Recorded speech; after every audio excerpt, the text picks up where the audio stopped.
గురుజీ గారు, అయ్యా ఓం నమ శివాయ, దుర్గాయ నమః. చంద్రబాబు నాయుడు గారి కోడలు నారా బ్రాహ్మణి గారు, అదే బాలకృష్ణ గారి కూతురు ఉంది కదా, రామారావు మనవరాలు, అయ్యా వారికి ఏమైనా భవిష్యత్తులో ముఖ్యమంత్రి అయ్యే అవకాశం ఉందంటారా? ఆమె పేరు చెప్పారండి? నారా బ్రాహ్మణి. నారా బ్రాహ్మణి. అయితే ఆమె పేరు మీద గవ్వలేస్తున్నాను. జయ గురుదేవాయ నమః, ఈశ్వరాయ నమః. 1 2 3 4 5 6. అయితే నారా బ్రాహ్మణి, ఆమె జాతకము, యోగము, స్థానము బాగుంది. ఎందుకంటే వయసు చిన్న వయసైనా ఎవరితోనే ఎట్లా మాట్లాడాలి, ప్రజల్ని ఎలా చూడాలి, మన కుటుంబము, మా తాత గొప్పవాడే. ఎన్టీఆర్ అంటే ఆంధ్ర రాష్ట్రాలే కాదు, ప్రతి రాష్ట్రాలు, గుజరాత్, మహారాష్ట్ర, హిందీ, అన్ని దేశాలు తిరిగిన ఎన్టీఆర్ గారు మనవరాలు, బాలకృష్ణ కూతురు. అయితే ఆమెకి వయసు చిన్న వయసైనా ఆ భగవంతుడు దైవ కళ, ఆ రోషని అంటారు హిందీలో, రోషని అంటే ఒక లైటు, ముఖ కళ కూడా బాగుంది. ఎందుకంటే అందరూ తెలుగు కళ వాళ్ళమే. ఒక ఇంట్లో అందరూ తెలుగు కళ వాళ్ళైతే బంగారు ఇటుకతో ఇల్లు కడతారు. అలాగనే ఎవరైనా ఒక్కల అదృష్టం, ఇద్దరు అదృష్టంతోనే ఆ ఇల్లు పైకి వస్తుంది. అలాగనే ఆ పాప ఆలోచన, మనసు, గట్టి ధైర్యము, రెండోది ఆమె చేసే పని, మా తాతగారి పేరు నిలబెట్టాలి, మా నాన్నగారి పేరు నిలబెట్టాలి, అలాగనే మా మామగారి పేరు నిలబెట్టాలి అని ఒక పట్టుదల ఉంది. రెండో విషయం ఏంటంటే సోషల్ సర్వీస్ కూడా ఆమెకు చాలా ఉంది. చాలా ఉందంటే ఇప్పుడు ఆమె ఈ వయసులోనే ఎన్నెన్నో బాధ్యతలు మోస్తూ రాష్ట్రాన్ని, ఆ తర్వాత అక్కడ ఉన్న ప్రజల్ని, మన ప్రజలు, మన మనసులు అని అనుకొని తాతగారి గాలి కూడా కొంచెం తగిలింది. అదే మాదిరి తాతగారు గాలి, ఆ తర్వాత నాన్నగారు గాలి, మేనమామ గారు కదా, మేనమామ గారు చంద్రబాబు నాయుడు, ఆయన గాలి తగిలి ఇప్పుడు 3, 1 విష్ణు, విశ్వ, బ్రహ్మ, 3 పవర్తో ఆమె ఆ ఇంట్లో జీవిస్తుంది.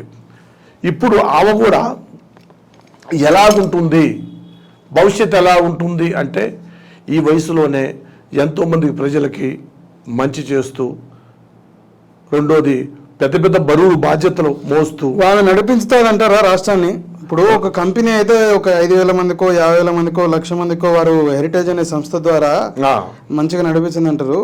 రాష్ట్రాన్ని నడిపించగలిగేటువంటి శక్తి సామర్థ్యాలు ఉన్నాయంటారా? మీ గవల శాస్త్రం ఏం చెప్తాను? గవల శాస్త్రం చెప్తుందండి. గవల శాస్త్రం ఏం చెబుతుందంటే ఆ పాపకి ఆ శక్తి భగవంతుడు ఇచ్చాడు.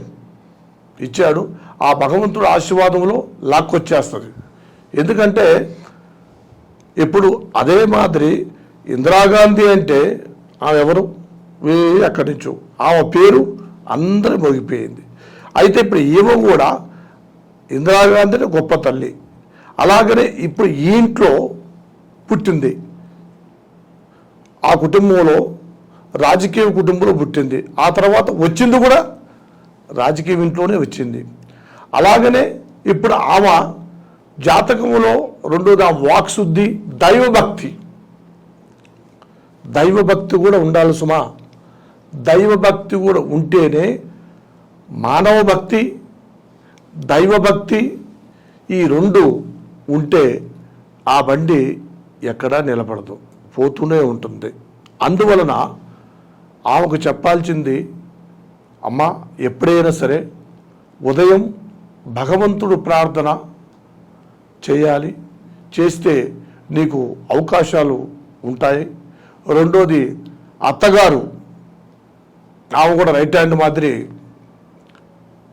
అమ్మగారు చంద్రబాబు నాయుడు భార్య గారు, ఆమె కూడా కొన్ని సపోర్ట్గా ఆమె కూడా ఇస్తుంది, శక్తి పవర్గా కనపడుతుంది.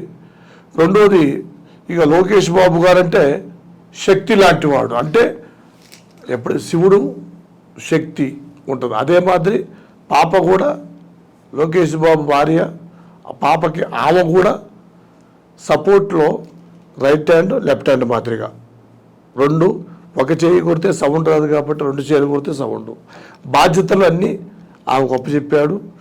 ఇప్పుడు ఆయనకు కూడా పవర్ భగవంతుడు ఇస్తాడు. ఆ భగవంతుడు ఆశీర్వాదం. ఎమ్మెల్యే గెలుస్తాడంటారా? వచ్చేస్తుంది, లైన్లోకి వచ్చేస్తుందండి. మంగళగిరిలో గెలుస్తాడంటారా? ఇంతకుముందు కొంచెం మందంగా ఉంది, ఇప్పుడు మాత్రం నేను చెప్పినట్టు కొన్ని భగవంతుడు ప్రార్థనలు చేసుకుంటే అవకాశాలు ఎన్నో కనపడుతున్నాయి. కానీ చేయాలి, ఎందుకంటే ప్రజలలో పోవటం ముఖ్యం. ఒకసారి అడగండి, గెలుచాడా రేపు ఎన్నికల్లో మంగళగిరి నుంచి ఓడిపోతాడా? గవ్వలు అడగమంటవా? దేవి మహాశక్తి నారా లోకేష్ గారికి ఇంతకుముందు మందం అయిపోయిందమ్మా, ఇప్పుడు మందం కాకోకుండా అవకాశం చూపించేసి జయప్రదంగా ఉండాలి. జయ మాత, అంతే. ఇక పవర్ఫుల్ కనబడుతుంది, బాధ ఏమి లేదు. కానీ జనములలో వెళ్ళాలి, దైవశక్తి కాపాడాలి. దేవుడు కూడా ఉన్నాడు, దేవుడిని కూడా ఫాలో చేయండి, జయప్రదంగా ఉంటుంది. ఇక ముందు పోతూ ఉంటే పెద్ద స్థానంలో ఆయన ఉంటాడు. ఇప్పుడు కూడా ఆయన నడక, ఆయన అమ్మటి జనము, ఆయన అమ్మటి ప్రజలు ఇంతకుముందు మాట వేరు. ఎందుకంటే ఎవరైనా బంగారు వృద్ధి చూడాలి, స్నేహం చేసి చూడాలంటారు. అలాగనే ఇంతకుముందు ఏదో చూసుకున్నాడు, కానీ పాయింట్ ఎట్లుందంటే బరువు బాధ్యత ఇంతకుముందు రాలే, ఇప్పుడు వచ్చేసినాయి. బరువు బాధ్యత ఇంతకుముందు, ఇప్పుడు అమ్మ నాన్న కుటుంబం సంస్థ, ఈ సంస్థలు పెద్ద సంస్థలని వచ్చేసా. ఈ సంస్థని మెయింటైన్ చేయాలంటే ప్రజాబలం కావాలి. ప్రజాబలం కావాలంటే దైవబలం ముందు ఉండాలి. దైవబలం ముందు ఉండాలి. దైవబలం ముందుంటే ప్రజాబలం వస్తుంది. అలాగనే ఆయనకి లోకేష్ బాబు గారు కూడా ఇప్పుడు అవకాశం భగవంతుడు ఇస్తాడు. దేవుడు పూజ చేసుకుంటే మీకు విజయప్రాప్తి వస్తుందని మీ గురూజీ శ్రీనివాసరాజు. ఓం నమః శివాయ, దుర్గాయ నమః.